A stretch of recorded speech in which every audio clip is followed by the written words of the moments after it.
लोगों को भाजपा वालों ने कहा कि हम सारे लोग हिंदू हैं, एक हो जाना चाहिए। अब मुसलमानों से बड़ा खतरा है। हमारे बिरादरी के लोग 10 साल से उनको जिता रहे हैं, लेकिन 10 साल से जिताने के बाद हमारी बिरादरी को भाजपा के लोगों ने क्या किया कि पहले ठेका पट्टा जो होता था वो निषाद समाज का आधार कार्ड लगता था तो मिलता था, लेकिन हिंदू की सरकार आई तो उस ठेका पट्टा को हटा करके सार्वजनिक कर दिया, यानी अब निषाद जी की जरूरत नहीं है। दूसरा इन्होंने काम किया, हम तो भाई कहीं भी जाते हैं तो सवाल पूछते हैं, और आप लोग भी बैठे हैं तो इस बात को पूछिए कि हम तो ये कहते हैं कि भाई 10 साल से हिंदू की सरकार चल रही है। पहले मान लीजिए किसी और की सरकार चलती थी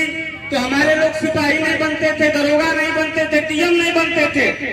लेकिन 10 साल से भाजपा की सरकार चल रही है तो बगल के थाने में अगर हम लोग निषाद समाज के हैं जाके पता करते हैं कि को सिपाही निषाद है, को दरोगा निषाद है, को टीएम निषाद है, तो पता चलता है कि एक भी नहीं। आप लोग इस बात को समझिए,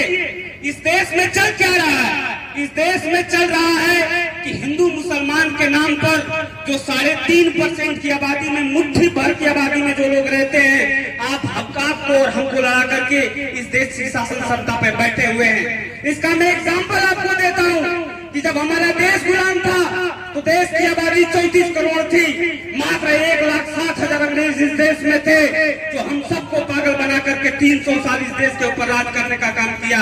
आज वही मुट्ठी भर लोग हम लोगों को आपस में लड़ा करके हिंदू मुसलमान करके देश की शासन सत्ता पे बैठ करके और सारी नौकरी, जमीन, पैसा, सारा व्यवस्था ले जाकर के अपनी बिरादरी में बांटने का काम किए हैं। तो ऐसे समाज के लोगों हम लोग ये कहना चाहते हैं कि 18% की आबादी में निषाद समाज रहता है, 25% की आबादी में आप लोग रहते हैं। डॉक्टर साहब ने हमसे कहा कि अरविंद जी आप पार्टी चलाते हो,